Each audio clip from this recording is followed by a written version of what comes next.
Dear students, APPSC group 2 mains prepare అవుతున్నటువంటి విద్యార్థి మిత్రులకు మనం ప్రతిరోజు ఒక టాపిక్ గురించి చర్చించుకుందామని చెప్పినాం. దానిలో భాగంగా ఇప్పుడు అధ్యయనం చేస్తున్న అంశం ఏంటంటే ఆంధ్ర రాష్ట్ర ఏర్పాటు. విద్యార్థులు ఇక్కడ ప్రత్యేకంగా గుర్తుంచుకోవాల్సిన విషయం ఏంటంటే ఆంధ్ర రాష్ట్ర ఏర్పాటు ఏ సంవత్సరం జరిగింది, దానికి తోడ్పడినటువంటి నాయకులు ఎవరు, లేదా సంస్థలు ఏమిటి, జరిగిన సమావేశాలు ఏంటి అనేది మొత్తం ఇక్కడ కొద్దిగా ముఖ్యమైన బిట్లు చర్చించుకోవడంతో పాటు ఆంధ్రప్రదేశ్ రాష్ట్రం ఏర్పాటు అంటే ఆంధ్ర రాష్ట్రం ఏర్పడిన తర్వాత అంటే 1953లో ఆంధ్ర రాష్ట్రం ఏర్పడిన తర్వాత మళ్ళీ 1956 సంవత్సరంలో ఈ ఆంధ్ర రాష్ట్రాన్ని తీసుకెళ్ళి హైదరాబాద్ స్టేట్ అనేటువంటి దాంట్లో కలిపారు. దానితో ఆంధ్రప్రదేశ్ రాష్ట్రం ఏర్పడింది. ఈ రెండు రాష్ట్రాల ఏర్పాటుకు సంబంధించిన ముఖ్యమైనటువంటి ఘట్టాలన్నిటిని కూడా ఇప్పుడు మనం ఇక్కడ అధ్యయనం చేద్దాం. ఓకేనమ్మా? చూడండి. Which of the following incorrect about formation of Andhra Pradesh state అంటాడు. అంటే ఆంధ్రప్రదేశ్ మరియు ఆంధ్ర రాష్ట్ర ఏర్పాటుకు సంబంధించి కింది వాటిలో సరికానిది ఏది? ఓకేనా? ఆంధ్రప్రదేశ్ మరియు ఆంధ్ర రాష్ట్ర ఏర్పాటుకు సంబంధించి క్రింది వాటిలో సరికానిది ఏది అన్నాడు. భారతదేశంలో భాషా ప్రాతిపదికన ఏర్పడిన మొట్టమొదటి రాష్ట్రం ఆంధ్ర రాష్ట్రమా అన్నాడు. అంటే ఇది కరెక్టే. భారతదేశంలో మొట్టమొదటిసారిగా ఏర్పడిన ఆంధ్ర రాష్ట్రం 1953 సంవత్సరం అక్టోబర్ 1వ తారీఖు నాడు ఆంధ్ర రాష్ట్రం ఏర్పడింది. మన దేశానికి 1947లో స్వాతంత్రం వచ్చిన తర్వాత భాషా ప్రయుక్త రాష్ట్రాలు ఏర్పాటు చేయాలా వద్దా అనే విషయం మీద ఎస్కే థార్ కమిషన్ అనేటువంటి కమిషన్ని 1948 సంవత్సరంలో జూన్లో అప్పటి ప్రధానమంత్రి జవహర్లాల్ నెహ్రూ గారు వేశారు. నెహ్రూ గారు వేసినటువంటి ఆ కమిషన్ ఏమని చెప్పిందంటే ప్రస్తుతం ఉన్న పరిస్థితుల్లో భారతదేశంలో భాషా ప్రయుక్త రాష్ట్రాల ఏర్పాటు అవసరం లేదని చెప్పింది. ఎవరు? SK Thar commission. 1948 జూన్లో ఆ కమిషన్ వేస్తే 1948 డిసెంబరులో ఆ కమిషన్ తన నివేదికనిచ్చింది. ఆ నివేదికలో ఏమని చెప్పింది? ఈ 6 నెలల గ్యాప్లో ఈ థార్ కమిషన్ ఏమని చెప్పిందంటే 1948 నాడు దేశం ఉన్న పరిస్థితులలో భాషా ప్రయుక్త రాష్ట్రాల ఏర్పాటు వద్దన్నది. అందువల్లనే నెహ్రూ మన ఆంధ్ర రాష్ట్ర ఏర్పాటుకి కొద్దిగా వెనకడుగు వేశారు. తర్వాత ఏమైంది? 1952లో ఎన్నికలు జరగటం, కాంగ్రెస్ పార్టీ ఆ ఎన్నికల్లో ఘోరంగా ఓడిపోవటం, ఎందుకంటే ఆంధ్ర రాష్ట్రం ఇవ్వలేదన్న కోపంతో మన ఆంధ్ర వాళ్ళు కాంగ్రెస్ పార్టీకి 52లో ఓటేయకపోవటం, కమ్యూనిస్టు పార్టీ వాళ్ళు బాగా గెలవటంతో నెహ్రూ రియలైజ్ అయ్యారు. ఆ తర్వాతైనా ఇద్దామనుకుంటే మళ్ళీ మద్రాసు అనేటటువంటి పట్టణాన్ని మాకు కావాలని ఆంధ్ర వాళ్ళు పట్టుబడటం, అది ఇవ్వమని చెప్పి మద్రాసు వాళ్ళు పట్టుబడటం, ఈ గొడవ వల్ల తమిళనాడు వాళ్ళు పట్టుబడటం వల్ల ఈ గొడవ వల్ల కొద్దిగా ఆలస్యమైంది.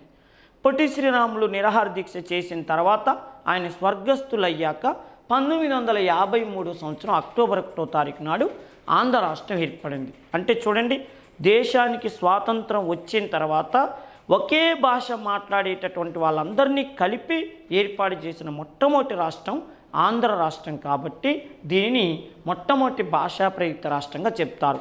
తర్వాత మళ్ళీ తెలుగు వాళ్ళందరినీ కలిపి ఆంధ్రప్రదేశ్ రాష్ట్రం ఏర్పాటు చేశారు.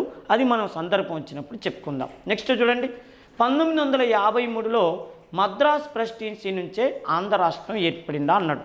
కరెక్ట్. 1953 వరకు మనం ఎవరి చేతిలో ఉన్నాం అంటే ఎవరితో కలిసి ఉన్నామయ్యా అంటే మద్రాస్ ప్రెసిడెన్సీలో ఉన్నాం. అంటే ఆనాడు బ్రిటిష్ వాళ్ళు మన కోస్తా రాయలసీమ ప్రాంతాన్ని దేంతో కలిపారయ్యా అంటే తమిళనాడు వాళ్లకు చెందినటువంటి తమిళ జిల్లాలతో కలిపారు. ఎప్పుడు? 1766లో అప్పటి నిజామైనటువంటి నిజాం అలీ ఖాన్ నుంచి కోస్తా జిల్లాలను బ్రిటిష్ వాళ్ళు కొనుగోలు చేశారు. తర్వాత ప్రత్యేకంగా గుంటూరు జిల్లాని 1788 సంవత్సరంలో బ్రిటిష్ వాళ్ళు కొనుగోలు చేశారు. రాయలసీమని 1800 సంవత్సరం అక్టోబర్ 12వ తారీఖు నాడు సైన్య సహకార ఒడంబడిక ప్రకారం బ్రిటిష్ వాళ్ళు తీసుకున్నారు. ఈ విధంగా తీసుకున్న ప్రాంతాలన్నిటినీ కలిపి తమిళనాడుతో కలిపి ఈ ఉమ్మడి రాష్ట్రానికి ఉమ్మడి మద్రాస్ స్టేటు లేదా మద్రాస్ ప్రెసిడెన్సీ పేరు పెట్టారు. ఇలా పేరు పెట్టబడినటువంటి ఈ ప్రాంతం నుంచి మనం ఎప్పుడు బయటపడ్డాం?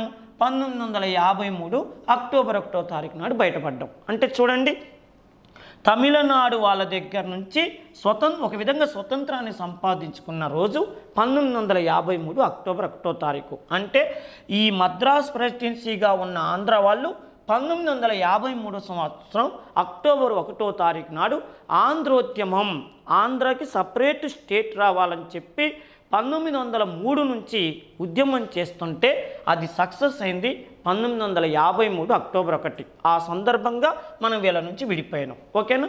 ఇది కరెక్టే. 1953లో మద్రాస్ ప్రెసిడెన్సీ నుంచే ఆంధ్ర రాష్ట్రం ఏర్పడింది. నెక్స్ట్ చూడండి, హైదరాబాదు రాష్ట్రంలోని తెలుగు మాట్లాడే ప్రాంతాలతో ఆంధ్ర రాష్ట్రాన్ని విలీనం చేయటం ద్వారా 1956లో ఆంధ్రప్రదేశ్ ఏర్పడింది. ఓకేనమ్మా? హైదరాబాదు రాష్ట్రంలోని తెలుగు మాట్లాడే ప్రాంతాలతో ఆంధ్ర రాష్ట్రాన్ని విలీనం చేయటం ద్వారా 1956 సంవత్సరంలో ఆంధ్రప్రదేశ్ రాష్ట్రం ఏర్పడింది అన్నాడు. ఇక్కడ కొద్దిగా ఇరుకుని పెట్టేటట్టుగా చూడండి, హైదరాబాద్ రాష్ట్రంలో తెలుగు మాట్లాడే వాళ్ళంటే ఆనాడు ఈ ఆంధ్రప్రదేశ్ 1956లో ఏర్పడేటప్పుడు హైదరాబాద్ రాష్ట్రంలో తెలుగు మాట్లాడే జిల్లాలు కాకుండా ఇంకా వేరే ఏమైనా ఉన్నాయా? అవునా? చూడండి, హైదరాబాద్ రాష్ట్రంలో తెలుగు మాట్లాడే ప్రాంతాలు కాకుండా ఇంకేమన్నా ఉన్నాయా అంటే ఉన్నాయి. 1956లో ఆంధ్రప్రదేశ్ రాష్ట్రం ఏర్పడేటప్పుడు తెలంగాణ ప్రాంతంలో తెలంగాణ జిల్లాలు మాత్రమే లేవు. అంటే తెలుగు మాట్లాడే జిల్లాలు మాత్రమే లేవు. తెలుగు జిల్లాలు 9 ఉన్నాయి. ఓకేనా? తెలంగాణలో వీటితో పాటు మహారాష్ట్ర 5 జిల్లాలు, కర్ణాటక 3 జిల్లాలు, మొత్తం 17 జిల్లాలు హైదరాబాద్ స్టేట్లో ఉన్నాయి. అయితే ఈ 17 జిల్లాలలో 9 జిల్లాలైనటువంటి తెలుగు జిల్లాలు, తెలంగాణ జిల్లాలను తీసుకెళ్ళి మన ఆంధ్ర రాష్ట్రంలో చూడండి, ఆంధ్ర రాష్ట్రంలో కలపటం వల్ల ఏమైందంటే 1956 సంవత్సరంలో ఆంధ్రప్రదేశ్ రాష్ట్రం ఏర్పడింది. ఓకేనా?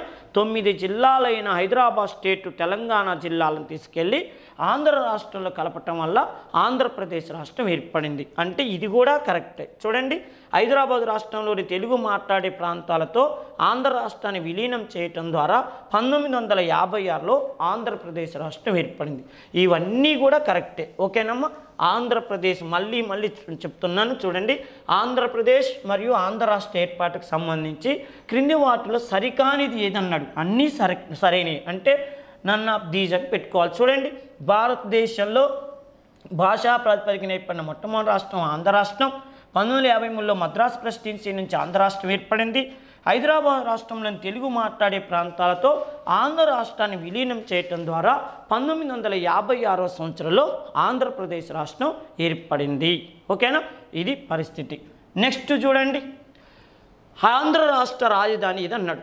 అంటే the capital of Andhra state was అన్నాడు. అంటే మచిలీపట్నము, అమరావతి, కర్నూలు, హైదరాబాదు. ఆంధ్ర రాష్ట్రానికి రాజధాని ఏది అని అంటే కర్నూలు మనకి ఆంధ్ర రాష్ట్రానికి 1953 అక్టోబర్ 1వ తారీఖు నుంచి రాజధాని అయింది. ఇది ఏ ఒప్పందంలో భాగంగా అని అడిగిందనుకో, ఇక్కడ ప్రశ్న ఒకవేళ ఆంధ్ర రాష్ట్ర రాజధాని కర్నూలు అనేది ఏ ఒప్పందంలో భాగంగా జరిగింది అడిగితే, ఒకవేళ ఎప్పుడన్నా అడిగితే శ్రీబాగ్ ఒప్పందం. ఓకేనమ్మా? శ్రీబాగ్ ఒప్పందం లేదా శ్రీబాగ్ ఒడంబడిక ఎప్పుడు జరిగింది? 1937 సంవత్సరం నవంబర్ నెల 16వ తారీఖు నాడు శ్రీబాగ్ అంటే మన కాశీనాథు నాగేశ్వరరావు గారు, దేశోద్ధారక కాశీనాథు నాగేశ్వరరావు గారికి మద్రాసులో శ్రీబాగ్ అని ఇల్లుంది. ఆ ఇంట్లో రాయలసీమ నాయకులకి ఆంధ్ర నాయకులకి మధ్య శ్రీబాగ్ ఒడంబడిక జరిగినప్పుడు ఈ రోజున జరిగిన ఒప్పందం ప్రకారం ఏమని చెప్పారంటే, భవిష్యత్తులో మనము మద్రాస్ ప్రెసిడెన్సీ నుంచి బయటపడితే రాజధానిగా దేన్ని పెట్టుకుందామంటే కర్నూలుని పెట్టుకుందాము అన్నారు. ఎందుకు కర్నూలుని పెట్టుకుందాం అన్నారంటే, రాయలసీమ వాళ్ళు అసంతృప్తితో ఉన్నారు. ఎందుకు అసంతృప్తితో ఉన్నారంటే, కోస్తా జిల్లాలు 7 ఉన్నాయి, రాయలసీమ జిల్లాలు 4 ఉన్నాయి. ఈ రాయలసీమ 4 జిల్లాలని 7 జిల్లాల వాళ్ళు రేపు ఎక్కడ అన్యాయం చేస్తారో అని చెప్పి కొద్దిగా అభద్రతతో, అసంతృప్తితో ఉన్నారు. ఈ సందర్భంలో దీన్ని గమనించిన ఆంధ్ర నాయకులు ఏం చెప్పారంటే ఎట్టి పరిస్థితుల్లో మద్రాసు ప్రెసిడెన్సీ నుంచి మనం బయటపడితే ఖచ్చితంగా కర్నూలు మీకు పట్టణమైనటువంటి రాయలసీమలో పట్టణమైనటువంటి కర్నూలునే రాజధాని చేద్దాము, అవసరమైతే గుంటూరులో హైకోర్టు పెట్టుకుందామని చెప్పి ఒప్పందం చేసుకున్నారు. దీన్ని శ్రీబాగ్ ఒడంబడిక అంటారు. ఓకేనమ్మా, ఈ ఒప్పందం ప్రకారంగానే కర్నూలు రాజధాని అయ్యింది. ఓకే, నెక్స్ట్ చూడండి, వలస రాజ్యాల కాలంలో యానాం పట్టణాన్ని ఆక్రమించుకున్న వారు ఎవరన్నారు అంటే మన కాకినాడ దగ్గర ఉన్నటువంటి యానాం పట్టణాన్ని డ్యూరింగ్ ద కలోనియల్ ఎరా the Yanam town was occupied by అంటే యానాం అనేటటువంటి ఊరిని ఈ క్రింది వలస రాజ్యాల్లో ఏ వలస రాజ్యం ఆక్రమించుకుందనేది క్వశ్చన్. చూడండి, బ్రిటిష్ వాళ్ళు ఆక్రమించుకున్నారా, ఫ్రెంచ్ వాళ్ళు ఆక్రమించుకున్నారా, డచ్ వాళ్ళు ఆక్రమించుకున్నారా, పోర్చుగీస్ వాళ్ళు ఆక్రమించుకున్నారా అంటే యానాం అనగానే మనకు ఎంబటే గుర్తుకొచ్చేది ఫ్రెంచ్ వాళ్ళు. ఎందుకంటే మన ఆంధ్ర రాష్ట్రానికి లేదా మన ఆంధ్ర ప్రాంతానికి వ్యాపారం చేసుకోవటానికి వచ్చింది ఫస్ట్ డచ్ వాళ్ళు. 1605లో డచ్ వాళ్ళు వచ్చారు. 1605లో డచ్ వాళ్ళు వచ్చిన వాళ్ళు ఎంతసేపటికి కూడా మచిలీపట్నం ఈ ఏరియా మీదనే కాన్సన్ట్రేషన్ చేశారు. ఆ తర్వాత ఈ అంబయానా ఉదంతం అంటే ఇండోనేషియాలో అంబయానా ఉదంతం తర్వాత డచ్ వాళ్ళు సైలెంట్ అయ్యారు. నెక్స్ట్ చూడండి, బ్రిటిష్ వాళ్ళు కూడా మచిలీపట్నానికి 1611లో వచ్చారు. వాళ్ళ కాన్సన్ట్రేషన్ అంతా కూడా మచిలీపట్నము వీటి మీదనే దృష్టి పెట్టారు, కానీ ఇంకా మిగతా వాటి మీద అంతగా కాన్సన్ట్రేషన్ చేయలేదు. పోర్చుగీస్ వాళ్ళు ఎప్పుడో 1670లో వచ్చారు. వాళ్ళకి మచిలీపట్నం అనే దాని మీద దృష్టి పెట్టారు. ముఖ్యంగా ఫ్రెంచ్ వాళ్ళు అనేటటువంటి వాళ్ళు మిగతా ఐరోపా వాళ్ళకంటే కూడా మన ఆంధ్రదేశం మీద ఎక్కువ కాన్సన్ట్రేషన్ చేశారు. అందుకని యానాం అనేటటువంటిది మంచి వర్తక కేంద్రం కాబట్టి అది వాళ్ళ చేతిలోనే ఉన్నది.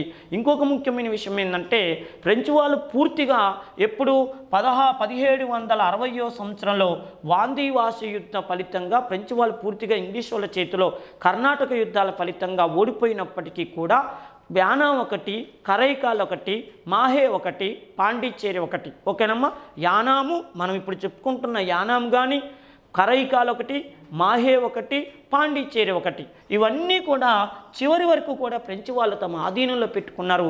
అది విషయం మీకు ఇండియన్ హిస్టరీలో ఆల్రెడీ తెలుసు. మీరు ప్రిలిమ్స్ కోసం భారతదేశ చరిత్రలో ఐరోపా వారి రాకనే పాఠం చదివారు. ఇప్పుడు మెయిన్స్ కోసం ఆంధ్రప్రదేశ్ చరిత్రలో ఆంధ్రాకు ఐరోపా వారి రాకనే పాఠం చదువుతారు. ఆ పాఠంలో ఇది ఖచ్చితంగా చాలా ఇంపార్టెంట్ అనే ప్రశ్న. చూడండి, వలస రాజ్యాలలో యానాం పట్టణాన్ని ఆక్రమించుకున్న వాళ్ళంటే ఫ్రెంచ్ వాళ్ళని పెట్టాలి.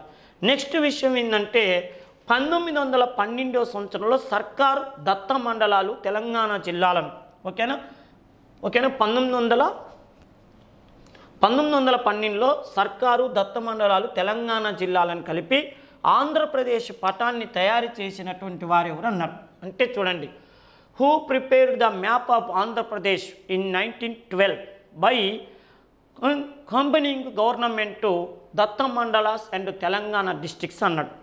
ఓకేనా, అంటే విషయం ఏందయ్యా అంటే 1912లో సర్కారు జిల్లాలు అంటే మన ఆంధ్ర జిల్లాలు కానీ, దత్త మండలాలు అంటే రాయలసీమ జిల్లాలు కానీ, తెలంగాణ జిల్లాలంటే హైదరాబాద్ స్టేట్ జిల్లాలను కలిపి ఈ 3 ప్రాంతాలు ఒకే రాష్ట్రంలో ఉండాలి అని చెప్పి ఆంధ్రప్రదేశ్ పటాన్ని తయారు చేసిన వాళ్ళు ఎవరని ఇక్కడ అడుగుతున్నాడు. అంటే ఇది ఏ ఉద్యమానికి సంబంధించిందంటే ఆంధ్రోద్యమానికి సంబంధించింది. ఓకేనమ్మా, ఆంధ్రోద్యమం అనేటటువంటి దానికి సంబంధించింది. మరి ఈ ఆంధ్రోద్యమం అనేటటువంటిది ఎప్పటి నుంచి ఎప్పటి వరకు జరిగిందంటే 1903 నుంచి 1953 వరకు ఆంధ్ర రాష్ట్రం సపరేట్ కావాలి అంటే తెలుగు జిల్లాలను కలిపి భారతదేశంలో ఒక కొత్త రాష్ట్రంగా ఏర్పాటు చేసుకోవాలనే ఆలోచన మన ఆంధ్ర నాయకులకు వచ్చింది. వచ్చి ఏం చేశారంటే బ్రిటిష్ వాళ్ళని కలవటం కోసం ప్రత్యేకంగా 1912వ సంవత్సరంలోనే ఈ ఆంధ్ర రాష్ట్ర ఉద్యమంలో భాగంగా ఎవరెవరయ్యా అంటే జొన్నవిత్తుల గురునాథం ఒకడు. ఓకేనమ్మా, జొన్నవిత్తుల గురునాథం ఒకడు, ఉన్నవ లక్ష్మీనారాయణ. ఓకే, ఉన్నవ లక్ష్మీనారాయణ వీళ్ళిద్దరూ కలిసి ఒక మ్యాప్ను తయారు చేశారు. అంటే తెలుగు జిల్లాలతో ఉండేటటువంటి ఒక మ్యాప్ను తయారు చేసింది జొన్నవిత్తుల గురునాథం, ఉన్నవ లక్ష్మీనారాయణ. వీళ్ళిద్దరూ బ్రిటిష్ వాళ్ళ దగ్గరికి ఒక మెమోరాండం పంపించటం కోసం, అయ్యా మాకు ఏర్పడే రాష్ట్రం కేవలం తమిళనాడు ప్రాంతంతో కలిసి ఉన్న ఆంధ్ర ప్రాంతాలే కాదు, మా తెలుగు వాళ్ళందరూ ఎక్కడెక్కడ ఉన్నారో వాళ్ళందరినీ కలిపి ఒక సపరేట్ రాష్ట్రం ఏర్పాటు చేయండి అని చెప్పి 1912వ సంవత్సరంలో ఒక మ్యాప్ను తయారు చేశారు. దాని ఫలితంగానే అప్పుడు మనోల్లో వచ్చిన ఉత్సాహాన్ని దృష్టిలో పెట్టుకొని చూడండి 1913వ సంవత్సరం నుంచి ఆంధ్ర మహాసభలు అనే పేరుతో బాపట్లో మొట్టమొదటిసారిగా బిఎన్ శర్మ నాయకత్వంలో ఈ ఆంధ్ర మహాసభల పేరుతో ప్రత్యేక ఆంధ్ర రాష్ట్ర ఉద్యమం అనేటటువంటిది ఇక ప్రారంభమైంది. ఇది అందరికీ తెలిసిన విషయమే. నెక్స్ట్ విషయం ఏంటంటే ఆపరేషన్ పోలోకు నాయకత్వం వహించిన భారత సైన్యాధికారి which Indian army officer led the operation polo.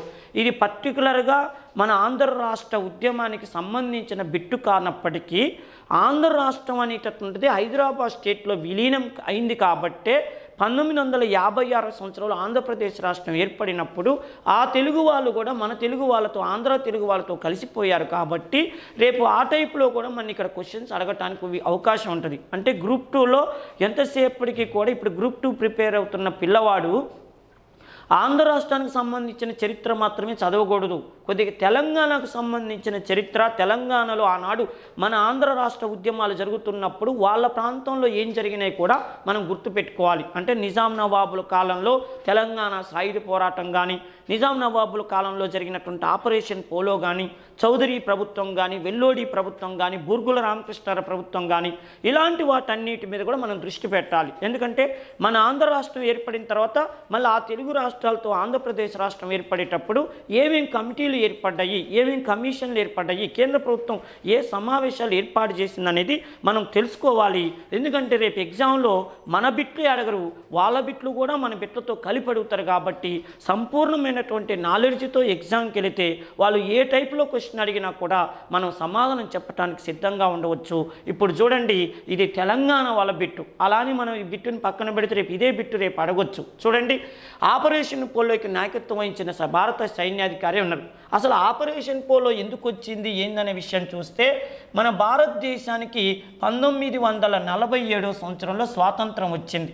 స్వాతంత్రం వచ్చిన తర్వాత టైంకి హైదరాబాద్ సంస్థానం అనేటటువంటిది ఇది అనుకోండి. తెలంగాణ అప్పుడు 8 జిల్లాలు ఉన్నాయి, తర్వాత మహారాష్ట్ర 5 జిల్లాలు ఉన్నాయి, కర్ణాటక 3 జిల్లాలు ఉన్నాయి. వీటన్నిటిని ఏమని పిలిచేవాళ్ళంటే చూడండి, తెలంగాణ 8 జిల్లాలు, మహారాష్ట్ర 5 జిల్లాలు, కర్ణాటక 3 జిల్లాలు, మొత్తం 16 జిల్లాలు.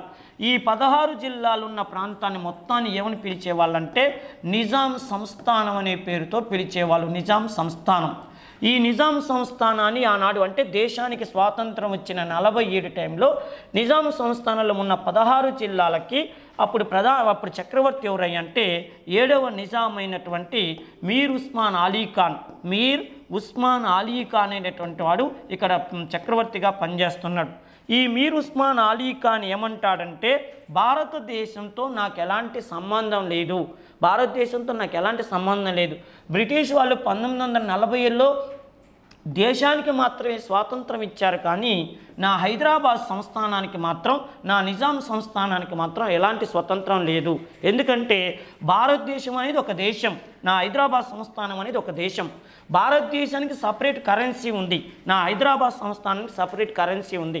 భారతదేశానికి బ్రిటిష్ వాళ్ళు రాసిన రాజ్యాంగాలు ఉన్నాయి, నా హైదరాబాద్ సంస్థానానికి మా పూర్వీకులు రాసిన రాజ్యాంగాలు ఉన్నాయి. మా భారతదేశానికి అంతర్జాతీయ గుర్తింపు ఉంది, నా హైదరాబాద్ సంస్థానానికి అంతర్జాతీయ గుర్తింపు ఉంది. అంటే చూడండి, ఒక దేశంగా గుర్తింపు పొందాలంటే సపరేట్ కరెన్సీ ఉండాలి, అంతర్జాతీయ గుర్తింపు ఉండాలి, రాజ్యాంగం ఉండాలి. అలాంటప్పుడు మీకున్నట్టే నాకు కూడా ఉన్నాయి. కాబట్టి నేను ఎట్టి పరిస్థితుల్లో నా హైదరాబాద్ సంస్థానాన్ని భారతదేశంలో విలీనం చెయ్యనన్నప్పుడు భారత ప్రభుత్వం ఎన్నోసార్లు సాగదీసింది. మా మాటినబ్బా గొడవలు వద్దని చెప్పి చాలా రోజులు రిక్వెస్ట్ చేసింది. ఈ నిజాం ఏం చేసిండు, అప్పుడు కాసిం రజ్వీ అని చెప్పి ఒక రజాకార్ల నాయకుడు ఉన్నాడు. ఈ రజాకార్ల నాయకుడైన కాసిం రజ్వీ వలలో పడి ఈయన చెప్పినట్టు విని భారత ప్రభుత్వానికి అన్ని వ్యతిరేకమైన పనులు చేశాడు. పాకిస్తాన్తో సంబంధాలు పెట్టుకోవటం, పాకిస్తాన్కి 20 కోట్ల రూపాయలు ఆర్థిక సహకారం చేయటం, ఆస్ట్రేలియా దేశం నుంచి ఆయుధాలు కొనుగోలు చేసి భారత ప్రభుత్వంపైనే యుద్ధం చేయడానికి సిద్ధపడ్డాడు మీర్ ఉస్మాన్ అలీ ఖాన్. ఇవన్నీ గమనించినటువంటి భారత ప్రభుత్వం 1948 సెప్టెంబర్ 13వ తారీఖు నాడు ఈ కార్యక్రమానికి శ్రీకారం చుట్టింది. Operation polo. అంటే నేను ఎట్టి పరిస్థితుల్లో నా హైదరాబాద్ సంస్థానాన్ని విలీనం చేయనని నిజాంని లొంగదీయటం కోసం భారత ప్రభుత్వం 1948 సెప్టెంబర్ 17వ తారీఖు నాడు చేపట్టిన కార్యక్రమానికే ఆపరేషన్ పోలో అంటారు, దీన్నే పోలీస్ చర్య అంటారు, దీన్నే ఆపరేషన్ క్యాటర్ పిల్లర్ అనే పేరుతో ఆ సైనికులు ఒక కోడ్ పెట్టుకున్నారు. దీనికి నాయకత్వం వహించిన వ్యక్తి ఎవరంటే major general J N Chaudhary. Major general J N Chaudhary అనేటటువంటి వ్యక్తి దీనికి నాయకత్వం వహించాడు. ఇందుకీ చౌదరి ఎవరు అని అంటే ఇతడు బెంగాల్ ప్రాంతానికి చెందినవాడు. బెంగాల్ ప్రాంతానికి చెందినవాడు ఒకటి. రెండో విషయం ఏంటంటే మీకు భారత జాతీయ కాంగ్రెస్ ఐఎన్సి అని తెలుసు. ఐఎన్సి 1885వ సంవత్సరం డిసెంబర్ 28వ తారీఖు నాడు బొంబాయిలో సమావేశమైంది కదా, తెలుసు. ఐఎన్సికి మొట్టమొదటి అధ్యక్షుడు ఎవరు? డబ్ల్యూసి బెనర్జీ. ఓకేనమ్మా, ఉమేష్ చంద్ర బెనర్జీ అనే వ్యక్తి ఐఎన్సికి మొట్టమొదటి అధ్యక్షుడు. ఇప్పుడు చౌదరి పేరు చెప్తూ ఈ డబ్ల్యూసి బెనర్జీ గురించి ఎందుకు చెప్తున్నారని మీకు డౌట్ రావచ్చు. ఈ డబ్ల్యూసి బెనర్జీకి ఈ మన జేఎన్ చౌదరి అనేవాడు మనవడైతాడు, ఆయన సొంత మనవడు. ఓకేనా, ఆనాడు తాతయ్య భారత జాతీయ కాంగ్రెస్కి పురుడు పోసిండు, మనవడు హైదరాబాద్ సంస్థానం పైన ఆపరేషన్ పోలోకి నాయకత్వం వహించి భారత ప్రభుత్వంలో హైదరాబాద్ సంస్థానాన్ని కలిపేటట్టు చేశాడు జేఎన్ చౌదరి. ఓకేనమ్మా, ఇంత స్టోరీ ఉంది, గుర్తుపెట్టుకోండి.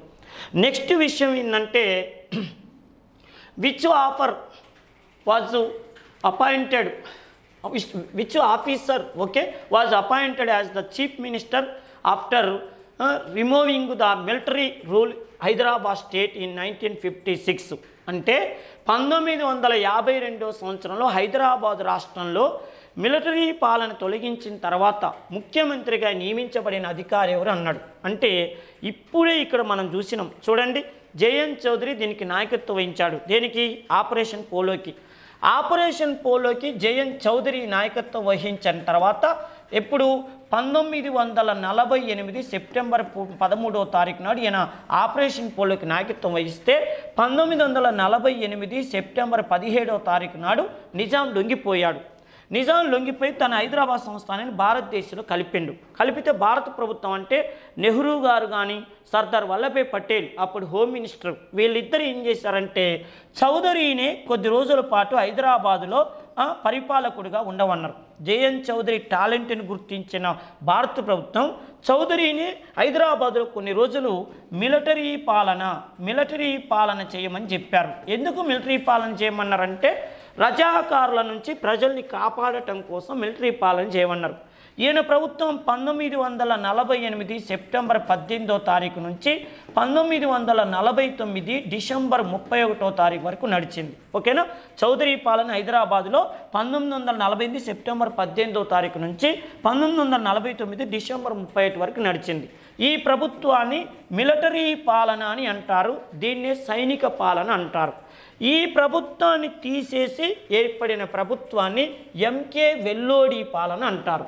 ఓకేనా, ముల్లర్ కాలింగ్ వెల్లోడి అంటారు. Chaudhary belongs to Bengal, Vellodi belongs to Kerala. ఇతడు కేరళ ప్రాంతానికి చెందినవాడు. ఓకేనమ్మా, ఇది గుర్తుపెట్టుకోండి.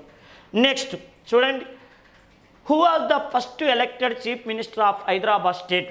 అంటే హైదరాబాద్ రాష్ట్రంలో ఎన్నిక కాబడ్డ మొట్టమొదటి ముఖ్యమంత్రి ఎవరు అన్నాడు. అంటే కేవి రంగారెడ్డి, బూర్గుల రామకృష్ణారావు, స్వామి సహజానంద నరసింగరావు. అంటే 1952లో దేశం మొత్తం ఎన్నికలు జరిగినాయి. దానిలో భాగంగా హైదరాబాద్ స్టేట్, ఓకేనా, హైదరాబాద్ స్టేట్లో కూడా 1952లో ఎన్నికలు జరిగినాయి. ఈ ఎన్నికల్లో మొత్తం 175 స్థానాలకు గాను ఓకేనా ఉన్నాయి. మొత్తం 16 జిల్లాలు. 16 జిల్లాలంటే తెలంగాణ 8 జిల్లాలు, మరాఠ్వాడ 5 జిల్లాలు, కర్ణాటక 3 జిల్లాలు, మొత్తం 16 జిల్లాలు. ఈ 16 జిల్లాలకు ఉన్న స్థానాలు మొత్తం 175. ఈ 175 స్థానాల్లో కాంగ్రెస్ పార్టీకి వచ్చిన స్థానాలు 93. ఈ కాంగ్రెస్ పార్టీ కాడెద్దులు 1900 బాగా గుర్తుపెట్టుకోండి, ఇది మీకు పొలిటికల్ సైన్స్కి కూడా ఉపయోగపడుతుంది. 1952 ఎన్నికల్లో ఐఎన్సి పార్టీ పోటీ చేసిన గుర్తు ఏంటంటే కాడెద్దుల గుర్తు మీద పోటీ చేసింది. ఇప్పుడు దేని మీద పోటీ చేస్తుంది? హస్తం గుర్తు మీద పోటీ చేస్తుంది. అప్పుడు ఫస్ట్ ఎన్నికల్లో కాడెద్దుల గుర్తు మీద పోటీ చేసింది. పోటీ చేస్తే 175 స్థానాలు గాను 93 స్థానాల్లో ఘన విజయం సాధించింది. అప్పుడు ముఖ్యమంత్రిగా బూర్గుల రామకృష్ణారావుని సెలెక్ట్ చేశారు. మహబూబ్నగర్ జిల్లాకు చెందినటువంటి బూర్గుల రామకృష్ణారావుని హైదరాబాద్ స్టేట్ మొదటి ముఖ్యమంత్రిగా కాంగ్రెస్ పార్టీ ఎన్నిక చేసింది. అంటే కాడెద్దుల గుర్తు పైన గెలిచిన బూర్గుల రామకృష్ణారావు గారు ముఖ్యమంత్రి అయ్యారు. ఓకేనమ్మా. నెక్స్ట్ చూడండి, who formed the Vishalandhra Mahasabha in Vijayawada in 1949.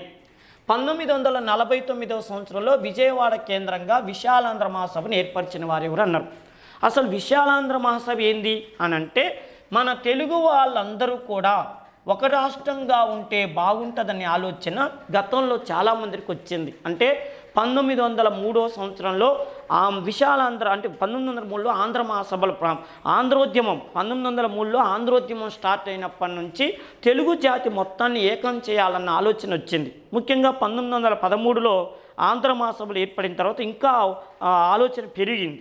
దీనిలో భాగంగా తెలుగు జాతి మొత్తాన్ని ఏకం చేయాలని అయ్యదేవర కాళేశ్వరరావు గారు చూడండి 1949 సంవత్సరంలో విజయవాడ కేంద్రంగా విశాలాంధ్ర మహాసభను ఏర్పాటు చేసింది ఎవరంటే అయ్యదేవర కాళేశ్వరరావు గారు. విజయవాడలో తెలుగు వాళ్ళందరినీ కూడా అంటే తెలంగాణ, కోస్తా, రాయలసీమ వీళ్ళందరినీ ఏకం చేసి తెలుగు రాష్ట్రాన్ని ఏర్పాటు చేయటం కోసం ఆయన చేపట్టిన ఉద్యమానికి ఏమని పేరంటే విశాలాంధ్ర ఉద్యమం లేదా విశాలాంధ్ర మహాసభ అంటారు. విశాలాంధ్ర ఉద్యమం లేదా విశాలాంధ్ర మహాసభ అంటారు. నేను మళ్ళీ చెప్తున్నా, 1949 సంవత్సరంలో విశాలాంధ్ర ఏర్పాటు చేయాలన్న లక్ష్యంతో విశాలాంధ్ర మహాసభని విజయవాడని కేంద్రంగా చేసుకుని అయ్యదేవర కాళేశ్వరరావు గారు ప్రారంభించారు. ఓ ముఖ్యమైన విషయం ఏంటంటే, ఇక్కడ సందర్భం వచ్చింది కాబట్టి చెప్తున్నా, తెలంగాణ, కోస్తా, రాయలసీమ సపరేట్ స్టేట్ అయితే తెలుగు జాతి వికసిస్తుంది, అభివృద్ధి చెందుతుందని ఈ మహానుభావుడు కలలు కంటే నెహ్రూ ప్రభుత్వం నెహ్రూకి తెలంగాణని కోస్తా రాయలసీమతో కలపటం ఫస్ట్ నుంచి కూడా ఇష్టం లేదు. అందుకని 1949 సంవత్సరంలో ఈయన ఈ సభను స్టార్ట్ చేసి బెంగళూరులో కాంగ్రెస్ పార్టీ మహాసభ, కాంగ్రెస్ పార్టీ వాళ్ళు ఏదో బహిరంగ సభ జరుపుకుంటుంటే అయ్యదేవర కాళేశ్వరరావు గారు అందరి ముందు అక్కడ జరుగుతున్న సభలో ఈయన ఈ విషయాన్ని ప్రస్తావించాడు. అక్కడ నెహ్రూ ఉన్నారు, సర్దార్ వల్లభాయ్ పటేల్ ఉన్నారు, మెహమాహెమీలంతా కాంగ్రెస్కు సంబంధించిన ప్రధానమైన నాయకులంతా కూడా స్టేజ్ మీద ఉంటే అయ్యదేవర కాళేశ్వరరావు గారు ఇది మంచి సందర్భం అని భావించి ఏమని చెప్పిందంటే, నెహ్రూ గారు ఎట్టి పరిస్థితుల్లో తెలుగు జిల్లాలన్నింటినీ కలిపి విశాలాంధ్రని ఏర్పాటు చేస్తే మా తెలుగు జాతి అభివృద్ధి చెందుతుందని చెప్పాడు. అప్పుడు నెహ్రూ సీరియస్ అయ్యి ఈయనకు వార్నింగ్ ఇచ్చిండు. ఇక్కడ జరుగుతున్న సభ ఏంది, నువ్వు మాట్లాడుతున్న విషయం ఏందని చెప్పి పాపం అయ్యదేవర కాళేశ్వరరావు గారిని విమర్శించాడు. దాంతో ఈయన మనస్తాపానికి గురయ్యి అసలు నాకు కాంగ్రెస్ వద్దని చెప్పి కాంగ్రెస్ పార్టీకి రాజీనామా చేశాడు 49లో. అంటే నేను విశాలాంధ్రని ఏర్పాటు చేయాలన్నా నా లక్ష్యం మంచిది, అందరూ బాగుపడతారని చెప్పి నేను అంటే నెహ్రూ గారు నన్ను సరిగా అర్థం చేసుకోలేదని చెప్పి కాంగ్రెస్ పార్టీ ఏమొద్దని చెప్పి రాజీనామా చేశారు. చేసి చూడండి 1952 ఎన్నికల్లో మన విజయవాడ అసెంబ్లీ స్థానం నుంచి ఇండిపెండెంట్గా పోటీ చేసి ఘన విజయం సాధించారు అయ్యదేవర కాళేశ్వరరావు గారు. అంటే నాకు కాంగ్రెస్తో ఏ సంబంధం లేదు, నేనే హీరోని, నాకు వేరే పార్టీ అవసరం లేదని చెప్పి అంత ఫాలోయింగ్ సంపాదించుకొని 1952 ఎన్నికల్లో ఒక విషయం ఏంటంటే 1952 ఎన్నికల్లో మన ఆంధ్రలో కాంగ్రెస్ పార్టీ ఘోరం ఓడిపోతే ఈయన ఇండిపెండెంట్గా పోటీ చేసి ఘన విజయం సాధించాడు. అప్పుడు ఈయన యొక్క సత్తాను గమనించిన కాంగ్రెస్ పార్టీ వాళ్ళు మళ్ళీ తిరిగి కాంగ్రెస్ పార్టీకి రమ్మని చెప్పి ఆహ్వానించడం జరిగింది. అంత గొప్ప వ్యక్తి అయ్యదేవర కాళేశ్వరరావు గారు. ఓకేనా, ఆయనే ఈ విశాలాంధ్ర మహాసభ అనేటటువంటి సభని ఏర్పాటు చేశారు.